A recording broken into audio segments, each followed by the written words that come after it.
Hey everyone, it's Bobby Sylvester. We just gave away the big Odell Beckham signed jersey from PristineAuction.com, and we'll be giving away another sweepstakes here soon. PristineAuction.com has been awesome in letting us do these giveaways. Please support them by seeing what they have for you. They auction off hundreds of great memorabilia items every day, and their website's super easy to use. I've got my Jaguars helmet here in my office, and you can get one too, or whatever team you like for your cave or your office. Or you can get something awesome like an Al Pacino signed Godfather frame movie poster that they have today. Just check out PristineAuction.com and make sure to let them know Fantasy Pros sent you. All right, let's talk some football.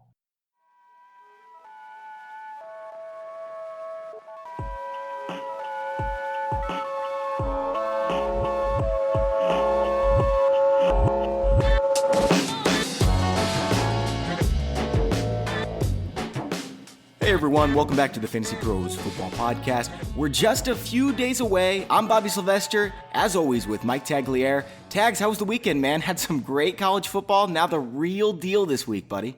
It was good. I mean, I actually stay away from college football a little bit during the NFL season because my family would pretty much hate me. Because all week long, like I kid you not, we kind of give up our lives for football, and so Saturday is like the only day that I kind of have some time to myself. So I try and enjoy it. We did a barbecue with some friends and had a good weekend, man. How about you? Yeah, it's good, man. I'm just so excited about football. We just found out we're going to be moving into a new house in December.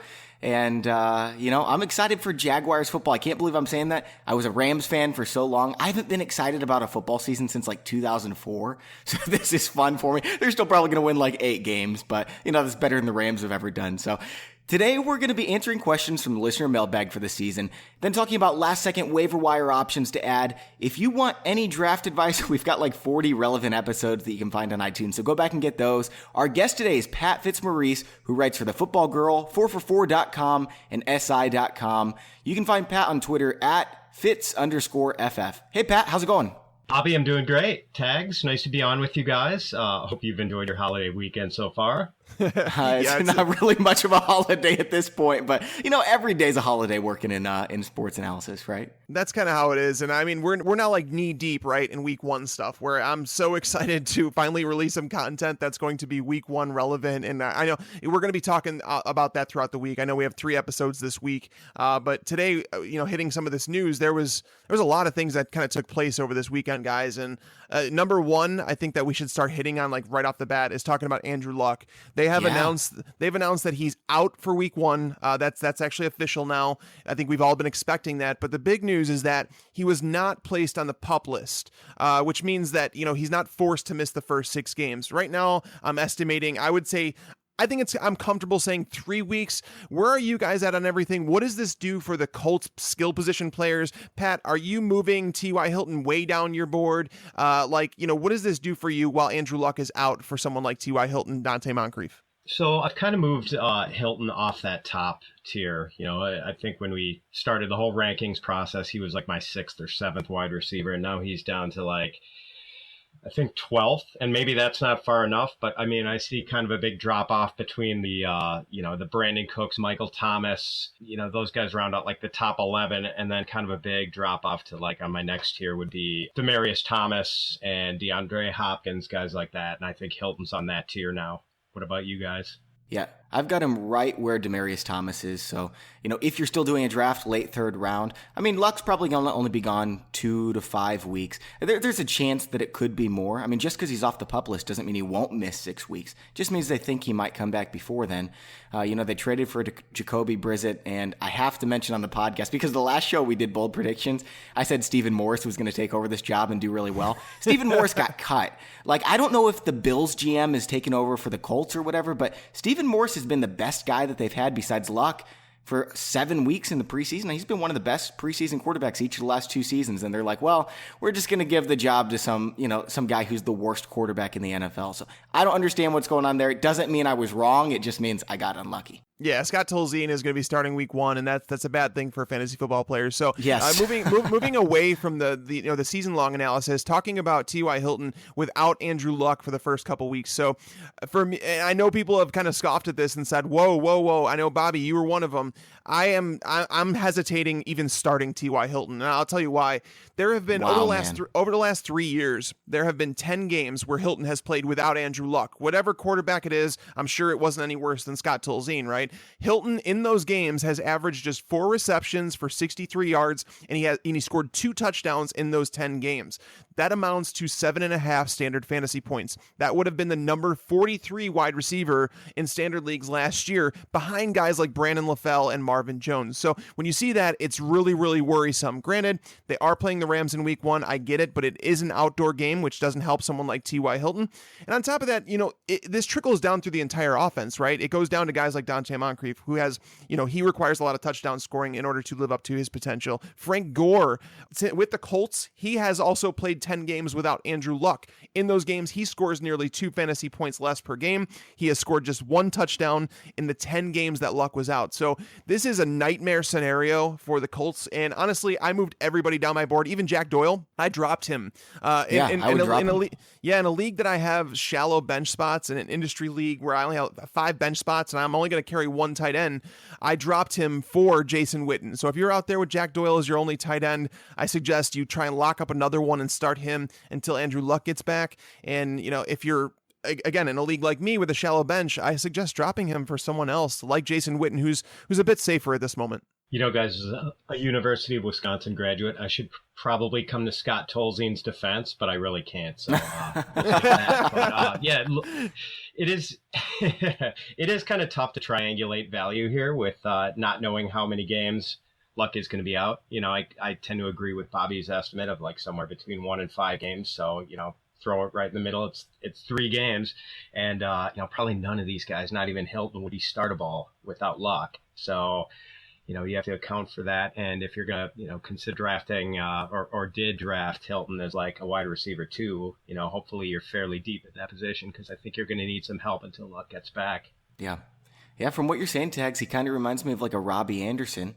And Robbie Anderson's kind of on the border for me. Like, I'd probably use him as a flex play. He's probably going to get 950 yards this season. That's what you projected for T.Y. Hilton per game while Andrew Luck is out, based on what he's done historically. So it kind of makes sense. I thought it was crazy at first, but when you mention those stats, man, I mean, T.Y. we know he's not the most talented player. Now, there's a couple other quarterback situations we have to keep our eye on. Tyrod Taylor might miss week 1. They say they're gearing up to put Peterman in there at quarterback. Cam Newton, as we know, has not played much in the preseason. There's a chance he misses week 1, and Derek Anderson would be there. I really don't know if that hurts their offense too much. I mean, Cam Newton's better at running the ball and getting them closer to the end zone, but in terms of passing, Cam Newton was horrible last year, so I don't think Derek Anderson's that much of a downgrade. Joe Flacco, we thought might miss week 1. It looks like he's going to play now. They came out and promised that he would play. So are you worried about any of the wide receivers or running backs in that situation, in any of those 3 situations, Tags?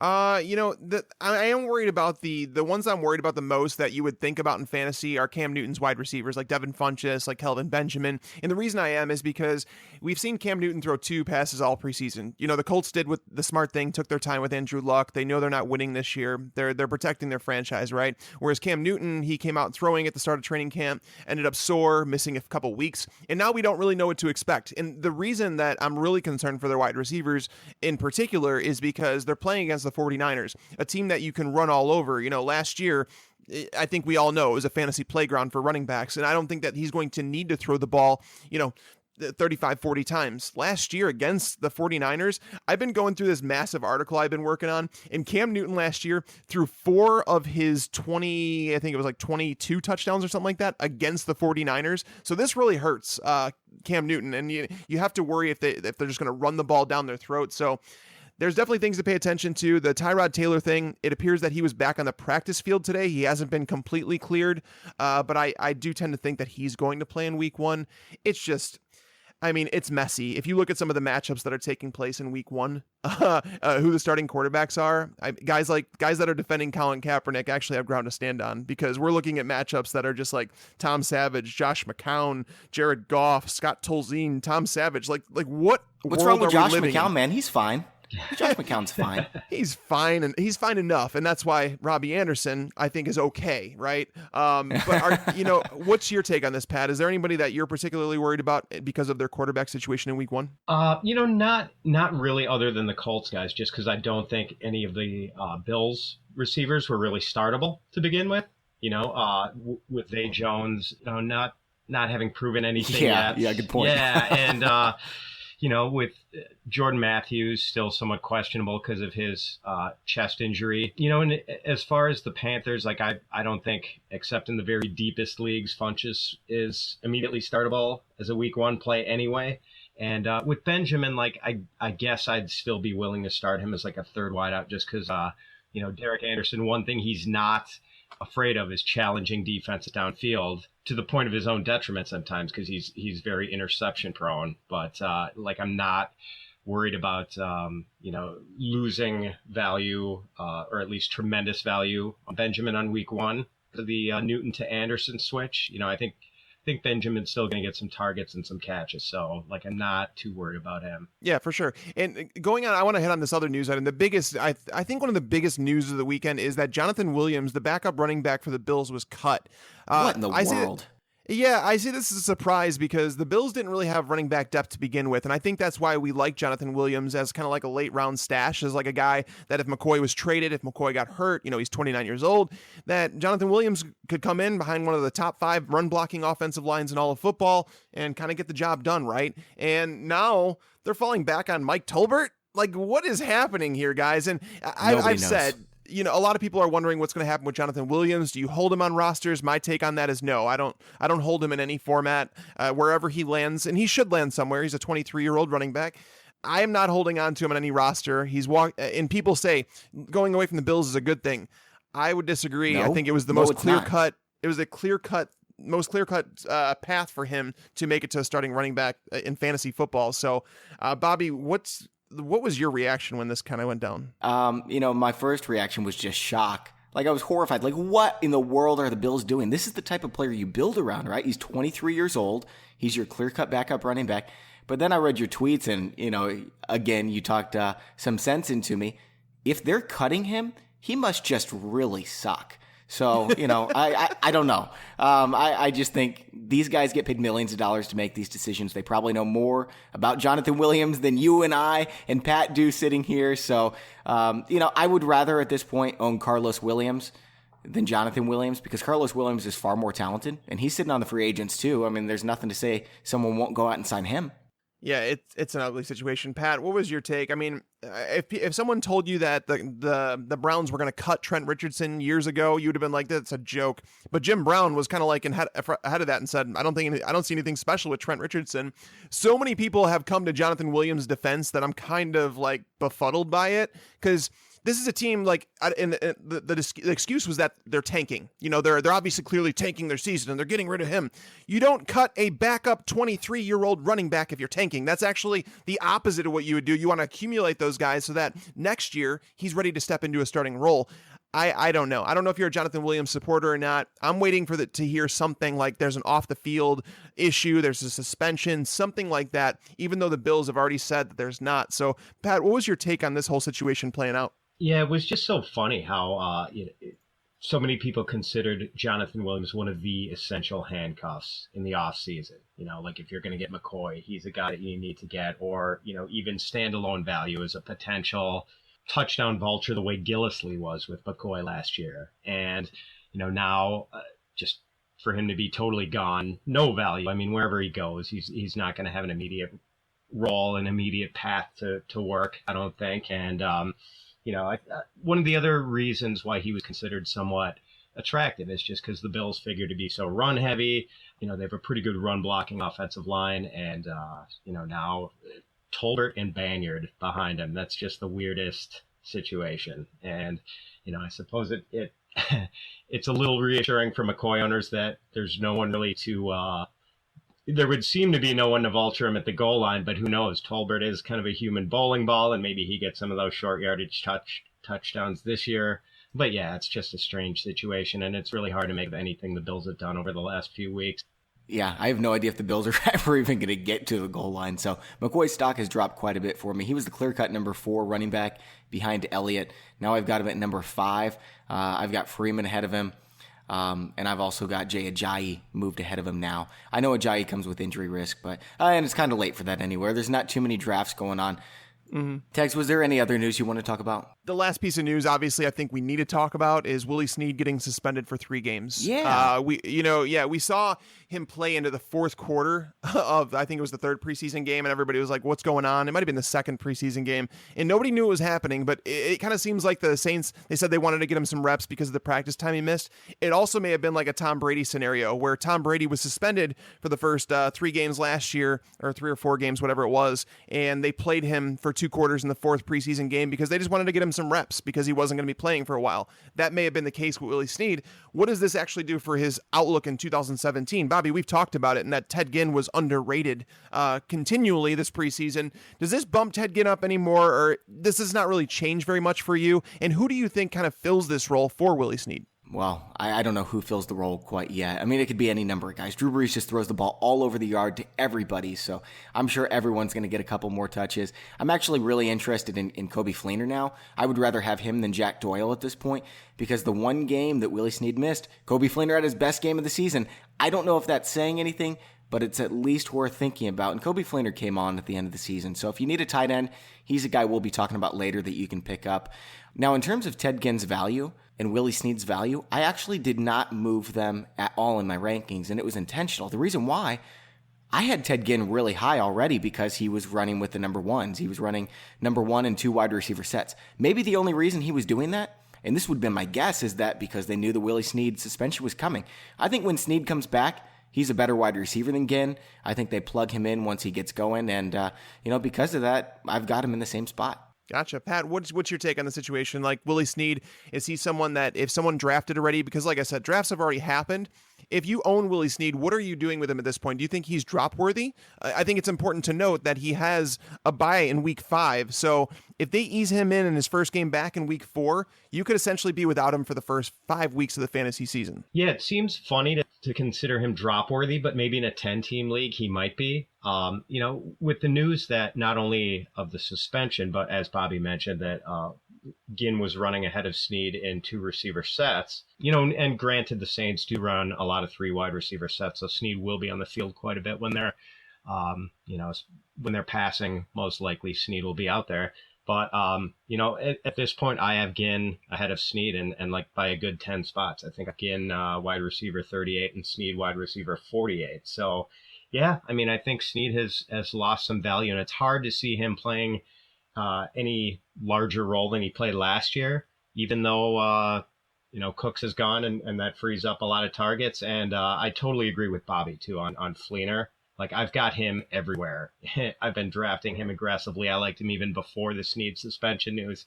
So, I think he could be a really sneaky tight end 1 play this year.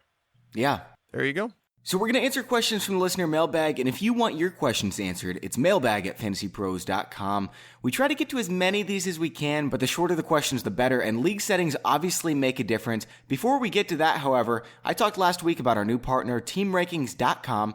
I just love this site. They have over 200,000 pages of all kinds of free stats, rankings, and projections for you to check out and play around with. But I also want to tell you about their premium services today. They give out top-notch advice for office pools and sports betting. Since 2005, they've built data-driven projection models for NFL, college football, and other sports, and thousands of hours of researching for sports pools like NFL Pick'em and Survivor contests. A few of the guys from Team Rankings are actually going to join us to talk about Week 1 spread, Survivor pools, and season win totals later this week for an episode. In the meantime, they've got a great offer for you. Just go to teamrankings.com/fantasypros to save up to 10% on NFL Survivor and Pick'em pool picks, and up to 60% on their annual subscription for all of their advice. Don't wait because prices go up Friday. Again, that's teamrankings.com/fantasypros. All right, guys, so let's move on over to the listener mailbag. And the first question here comes from Andy R.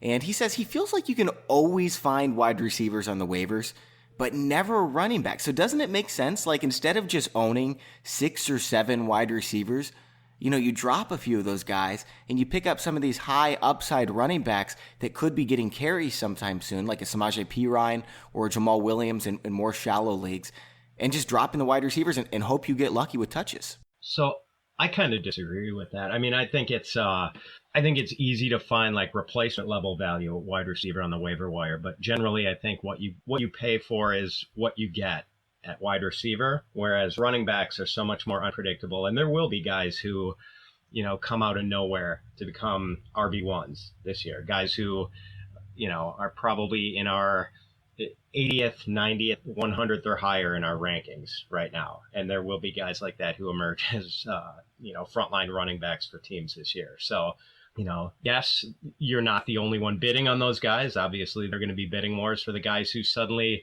come out of the ether to have major roles for teams. But, I don't think it's a good idea to do that, because if you need a wide receiver off waivers, you're not going to find a guy who's emerged to become a top wideout. Those guys are all going to get drafted.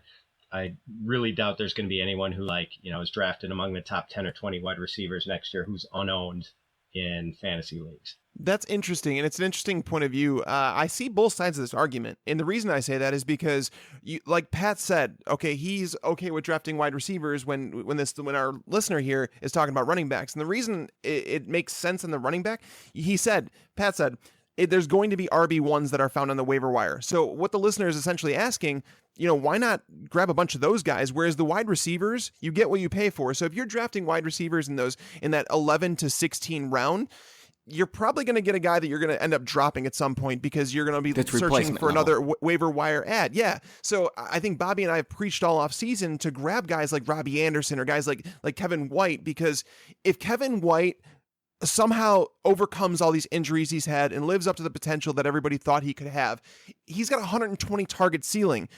That's the point, is that with wide receiver, let's pretend a number one wide receiver goes down. Like, let's pretend Sammy Watkins goes down.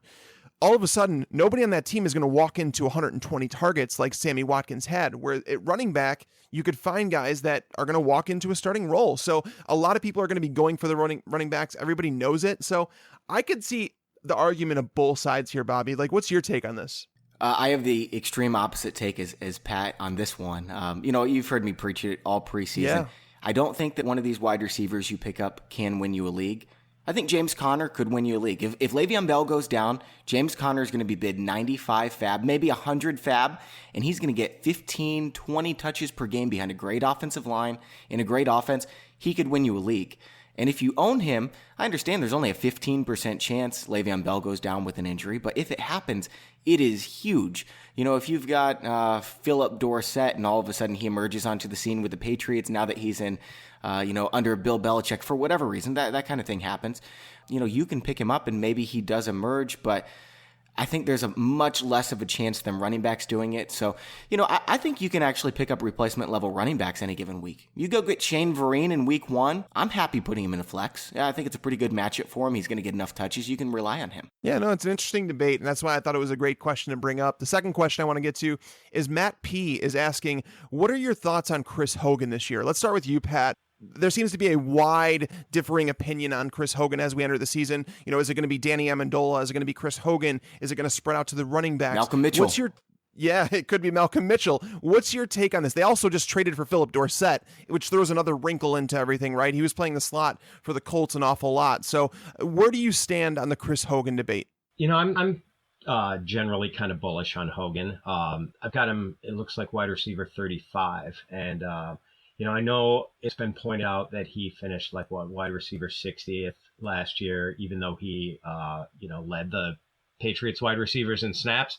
Thing is, though, a lot of those throws were obviously going to Julian Edelman, which won't be happening this year. So I think there's a good chance that he is the guy who takes up a majority of the slack for Edelman. And we've seen last year that he is kind of his targets tend to be of the high quality variety, very impressive yards per catch, some big plays. If you extend his season stats through the playoffs, they look even better because he was such a big producer in postseason games. So I'm kind of high on him as like a wide receiver 3 type. How about you guys? I don't have Chris Hogan quite as high as Pat. I mean, he's got to be owned in every league. If he's somehow available in your league, I think you got to scramble and go pick him up. With that being said, I think Malcolm Mitchell is more of the guy here. Amendola runs the same type of routes as Edelman, but I think they're going to get the best player in there, and I think it's Mitchell. Even if Hogan does get most of the snaps, I don't know if he's the kind of guy you want to start week to week because he just has these big weeks, and then he has a lot of busts, more busts than most wide receivers, and maybe that won't be the case with Edelman gone, but I just think Mitchell has more upside, so he's the guy I'd prefer of the bunch. What do you think, Tags? Yeah, I don't know why people are just anointing Chris Hogan the guy like to own and that he's going to be the one. Malcolm Mitchell was a rookie last year, so we just see him just scratching the surface, and nobody's really talked about him. So it really blows my mind.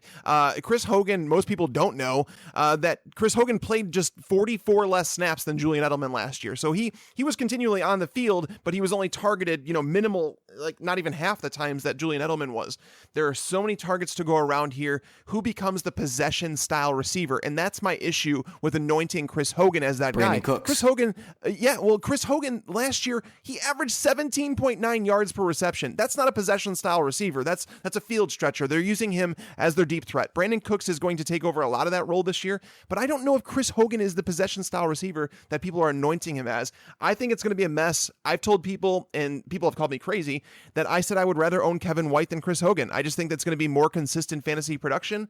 The upside might be more with Hogan. Yeah, the ceiling might be higher with Hogan, but at the same time, you cannot guarantee the targets that Kevin White is going to get. So I'm limiting my Chris Hogan love. Again, if he's out there on waivers, you obviously want to pick him up, but I think that we've all made our case here in that I don't think anybody really knows what New England's going to do until we see it, but all we have to go off of is last year, and he was a full-time player essentially, and he wasn't targeted very often. So Bobby, what's the next question that we have on the list? So the next question I want to ask is from Dynasty Fife.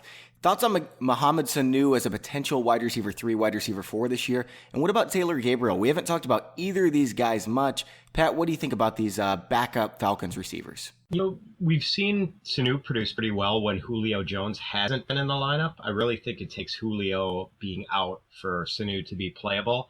And I kind of think there's going to be a little bit of a fall off for Taylor Gabriel this year. He was very much schemed into relevance by Kyle Shanahan last year, and I know things are ostensibly staying similar as far as the offensive MO with Steve Sarkisian, but I just think it was kind of gimmicky.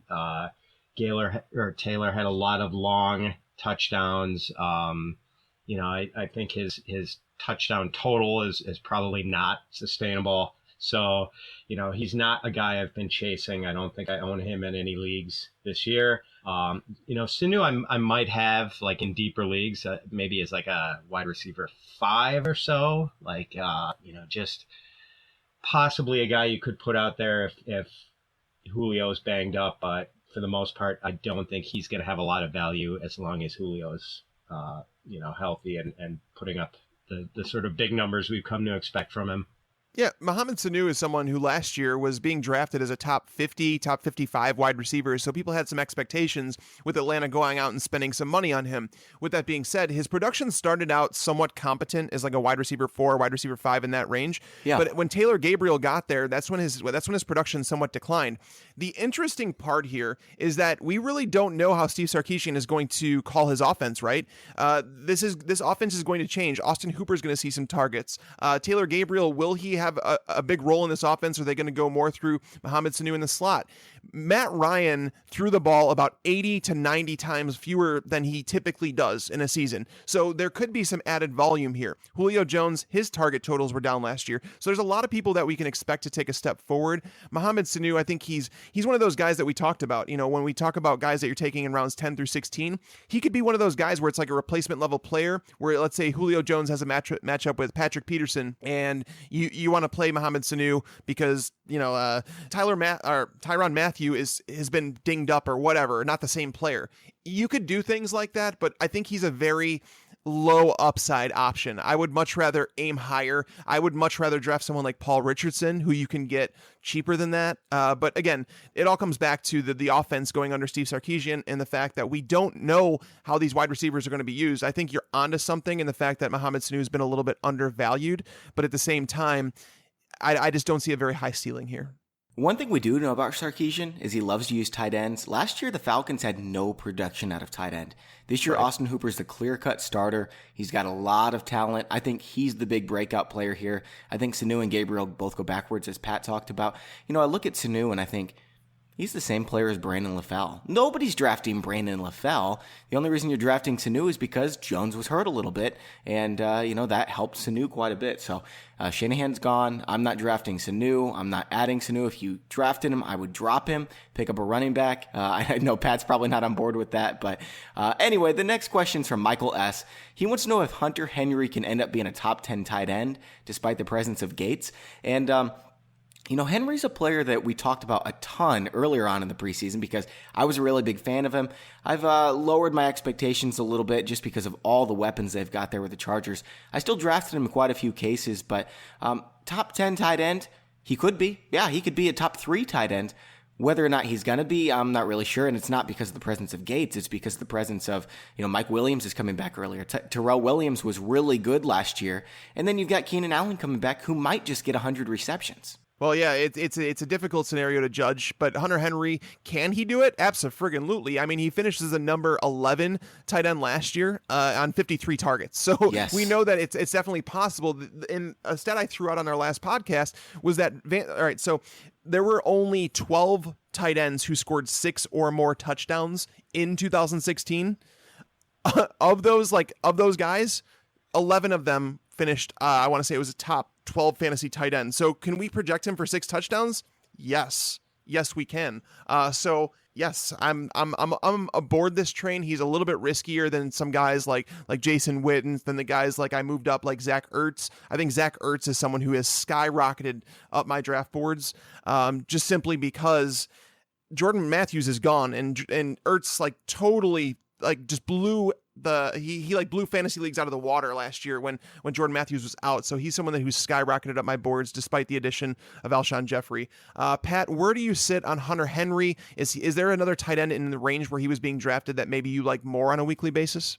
Yeah, so I do believe in the talent, and I've got him tight end 13, so it wouldn't be that much of a leap for him to sneak into the top 10. I think we can expect a little bit of a, return to earth as far as the touchdown rate. One every fewer than 7 targets is probably unsustainable. And, I do think he can be somewhat productive even with Gates there, but I don't know that he's a guy I would want to be starting every week just because and really what Bobby mentioned is so relevant, just the fact that Allen wasn't there last year, and obviously he's going to be a target sponge for as long as he can stay healthy, plus Tyrell Williams, plus maybe Mike Williams coming back fairly soon. There's just so much target competition there, and they like to run the ball too. So, a guy that I've actually got ahead of him, and probably a lot of people are going to scoff at this, is Kobe Fleener, who we talked about earlier.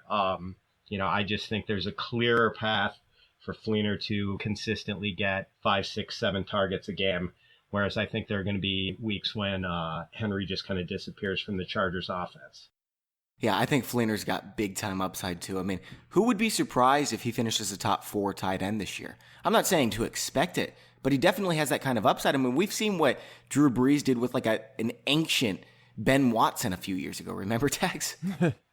I do remember that. And yeah, Kobe Fleener was being drafted as a top 6 tight end last year, so it shouldn't shock anybody if it happens. I mean, I think after we saw him last year, we don't feel comfortable, projecting. He knows him the for offense that, now. He was a top 8 tight end in the second half of the football season last year. So yeah, he totaled 150 more yards than Hunter Henry did last year, just the touchdowns that were lacking. And would we be shocked if Kobe Fleener scores 8 touchdowns this year? Nope. I know I wouldn't. And I misspoke, by the way. The 6 touchdowns of tight ends, only 9 tight ends scored 6 touchdowns, and all but one of them finished as top 12. So I'm sorry about that stat if you guys caught it. I know you guys are always on me. You guys are like the police. If I screw up something, so I always want to make sure I fix it if I can.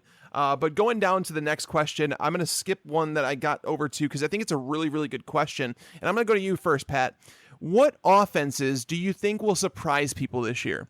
It can be either positively or negatively. Is there a team last year who was really good on offense that you expect to take a step back where people are expecting, bigger things? And then, one on the flip side, let's just get one from each side. One positive offense, one negative offense in opposite in what people believe.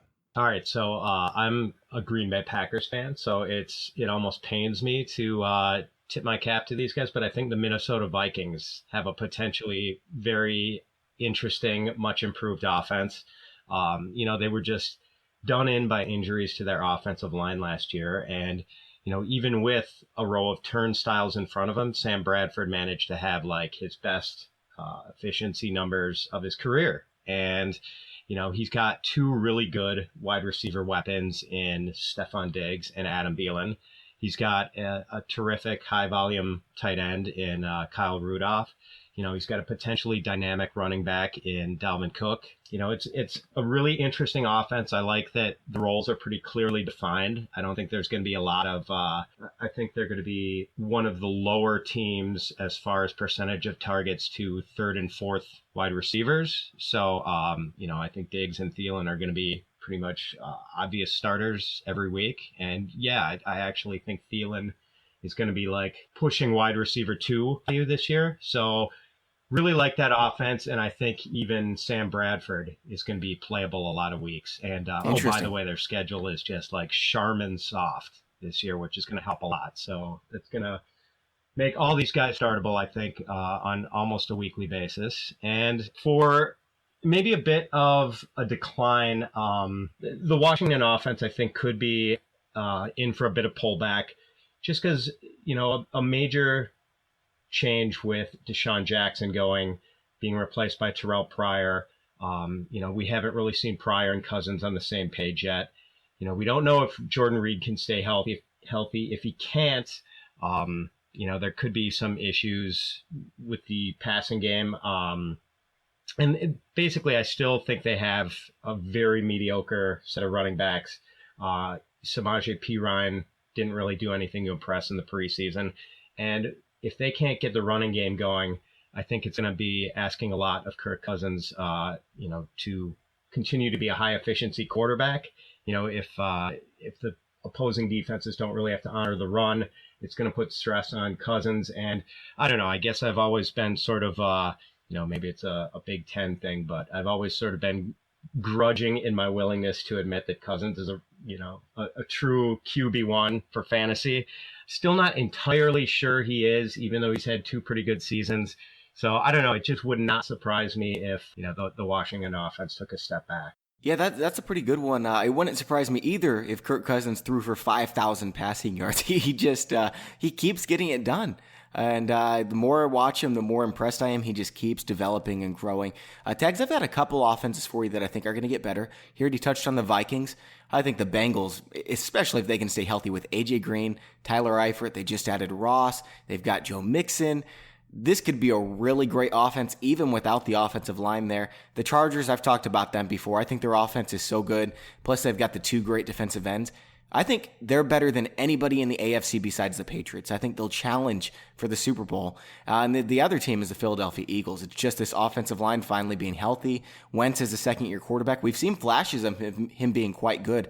If they can figure out the running back situation, I hate to say, I've actually been really impressed with Alshon Jeffrey here in the preseason. Again, he's probably going to get hurt. It's just what he does. But if he stays healthy, he's really going to help them out. Ertz is emerging. So I'm fond of those offenses. It's really hard to predict which offenses are going to take a step back because if you look at it, every single year, the 5 offenses that take a big step back, it's always the ones who have the most injuries to their offensive line or to a quarterback or a big wide receiver or something like that. So I'm not in the business to predict offensive line injuries, so I'm going to just skip that one there, Tex. Well, Pat kind of stole the offenses that I was going to use for this one. I actually agree with him on both fronts. I think that it's very possible the Redskins take a step back. People don't realize the effect that Deshaun Jackson has on a defense, and they really don't.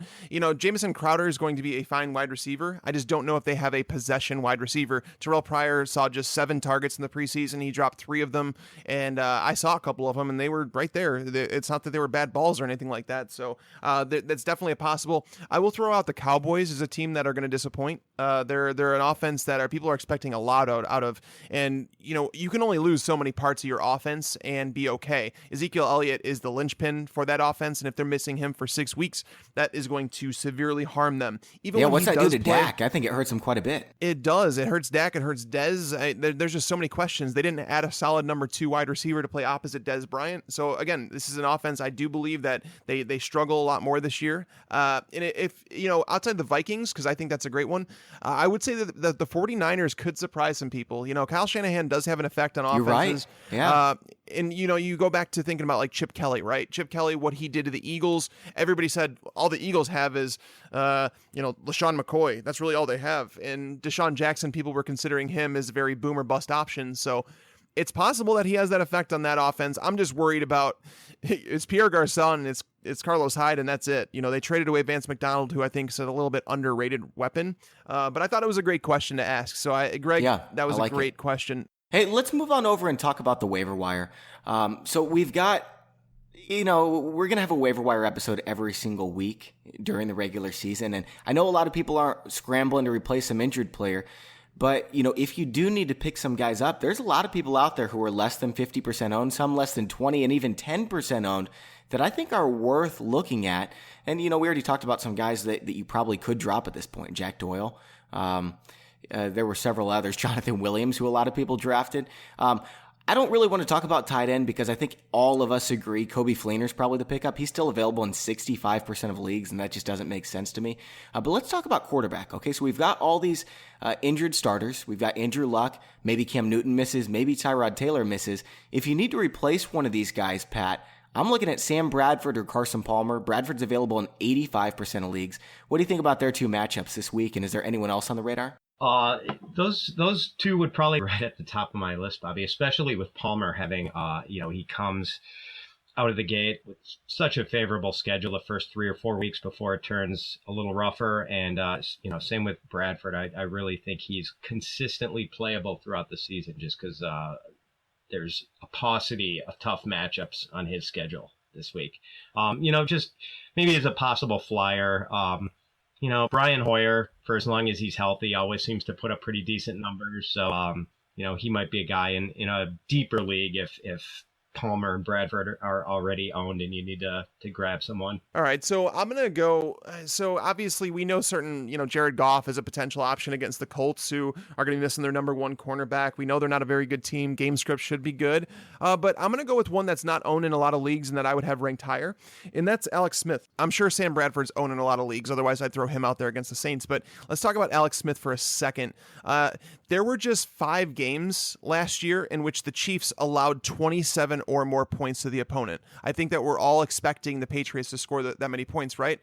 In those games where the Chiefs allowed 27 or more points, Alex Smith averaged 39 pass attempts in those games with he averaged just 29 attempts in all other games. His 2 best fantasy games from last year came in games where they allowed 27 or more points. He is a rock solid 2 quarterback option this week. And if you need to stream a quarterback, why not play a guy that's slated to be in a high scoring game? The over and the under for the Patriots game is now up. It came down a little bit. It's at 48. But I think Alex Smith is actually a solid option for week 1 and a guy that's essentially playing for his job. Yeah, he was great in week 1 last year, too. Alex Smith is always intriguing because everyone thinks he has low upside, but every once in a while he puts up these big games, and I think it could be this week against the Patriots as they're trying to come back likely against Tom Brady and friends. Let's move on over to running back. And Jamal Charles is getting scooped up more and more. He's now 44% owned, but if he's not owned in your league, I'm telling you, he might just completely split carries 50-50 with CJ Anderson. He's looked really good. He's the all-time NFL leader in yards per carry. He looked great in pass blocking. He just looks pretty healthy right now. And I know he's older, so he's not the same dynamic player. It's not like he's going to be a running back 1 or anything like that. But right now, if you need someone in the flex, and if you need someone with some upside, I wouldn't be shocked if he takes over this job. And then the other guy I want to talk about, Chris Carson for the Seattle Seahawks. I've said it time and time again. He's now 7% owned after being 0% owned just a week ago. Eddie Lacy's banged up. CJ Prosise is banged up. Thomas Rawls is just not very good in my opinion. And Chris Carson's been lighting it up in the preseason. Pete Carroll loves him.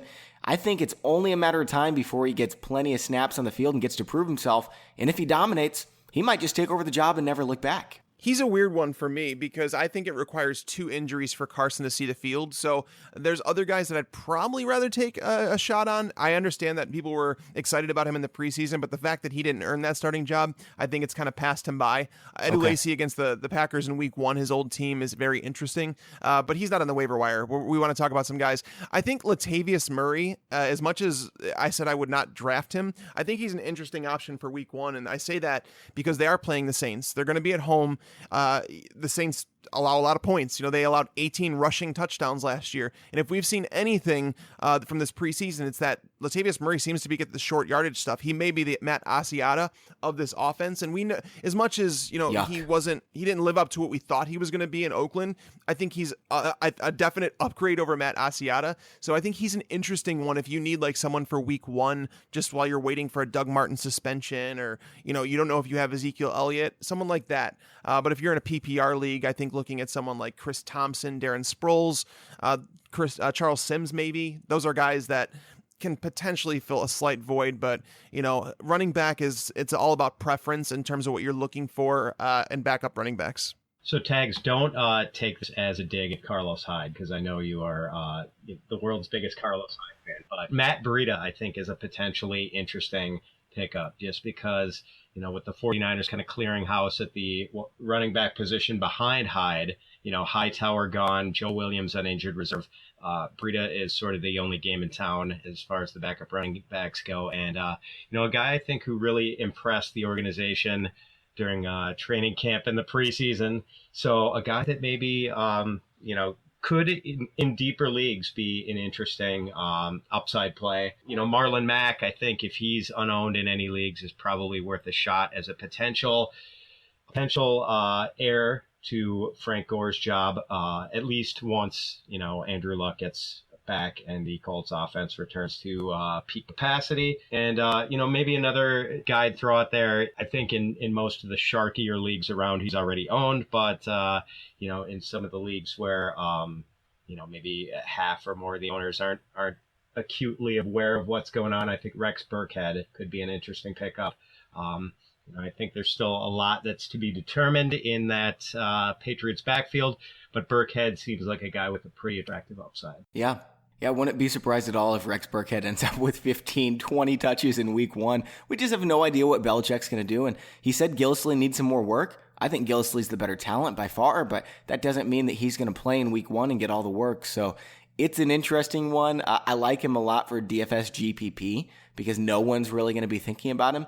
With that being said, I don't know if I want to trust him in my flex, but he's definitely worth owning, in my opinion, as a speculative ad in terms of like maybe he does end up taking over the job. He's worth owning just in case. Now, Tags, let's move on over to wide receiver. Why don't you give us a couple names first? Paul Richardson. I've been kind of shouting his name out, and like, you know, not many people have listened, but it could all come to fruition in week 1. He is going against Green Bay. Green Bay's secondary has been atrocious. We all know that, and it was particularly to the wide receiver position last year. We know that Tyler Lockett has been trying to come back from his injury that was pretty gruesome last year. He may not be completely 100%. Paul Richardson is someone who is starting in 2 wide receiver sets. Before, we had to worry about Jermaine Kearse and, like, you know, is Pete Carroll going to pull some shenanigans? And I think them trading away Jermaine Kearse shows all the confidence in the world in Paul Richardson. So for me, he's a wide receiver 4 in week 1. And I think, you know, if he goes off in week 1, let's pretend that he gets 70 yards and a touchdown, which I don't think is unrealistic to shoot for. He's going to be one of the top waiver wire ads because people all of a sudden are going to realize, like, wait a minute, who's this Paul Richardson guy? Oh, wait, over the last 4 games of last year, he was really friggin' good. Oh, yeah, and he did really good in week 1. Maybe we should add him. Do it now. Don't wait until after week 1. Put him on your roster. My guys, before we move on over to Pat really quick, my number 1 guy is Robbie Anderson. I can't believe he's still available in 80% of leagues. He's the number 1. Josh McCown's not a terrible passer. And they're going to be passing a lot because they're playing from behind. Robbie Anderson ran a 4.30 40-yard dash. He's 6'3". He's got some skills. He showed it off last season, got lots of targets. I talked about him last show, so I'm not going to rave on him too long, but he's the guy to pick up. Also, Malcolm Mitchell still 4% owned. Kind of crazy to me. Devin Funchess, I know Cam might be banged up, but Funchess has big-time upside, and he might be useful in week 1 as well. And then Kenny Golladay. I'm not too excited about Kenny Golladay, but if you need a warm body, he's got some upside as well. So plenty of guys at wide receiver that I like. Pat, who are some of your guys? Really like those calls by both you guys. Robbie Anderson, especially with Austin Seferian-Jenkins not available. A nice potential volume play. My guy would be Kendall Wright, I think, just because you guys already mentioned the number of targets that are available there, and that being a potential reason to like Kevin White. Well, I think it's also a reason to potentially like Kendall Wright, even though he's technically the third wide receiver and won't be in on 2 wide receiver sets, or at least, not to start. But, I think there are going to be a lot of targets there for Kendall. And, after a lot of people having forgotten about him the last couple of years, I think he could return to relevance in 2017. So, Tags, we talked about it last week with Pittsburgh Steelers and Jacksonville Jaguars just having fabulous matchups. If you play the game that Tags and I do where we don't even draft the defense, those are the pickups right now. They're available in a lot of leagues, and they've got great matchups, so I'm picking them up. Anyway, that's all the time we have for today's show. Pat, we really appreciate you coming on. It was fun chatting with you, and good luck in fantasy this season. Hey, thanks, guys. Really appreciate it. Great to be on with you. Love your podcast. I listen as often as I can, so thanks, guys. Good luck this season. Thanks, Pat. You too. For those of you listening at home, we've got 3 more shows this week. We've got the episode with TeamRankings.com where we're going to be talking about Week 1 spreads, pick'em pool contests, and Survivor contests. And then we're going to be doing Week 1 rankings with Jake Seeley of RotoExperts.com. And then we're going to do a DFS episode where we talk about FanDuel, DraftKings, PlayDraft.com to get you all geared up for the big contest for Week 1. And also thank you to the sponsors of today's show, PristineAuction.com and TeamRankings.com/FantasyPros. For Mike Tagliere, I'm Bobby Sylvester. Thanks for listening and enjoy your football. I just wanted you to watch me dissolve.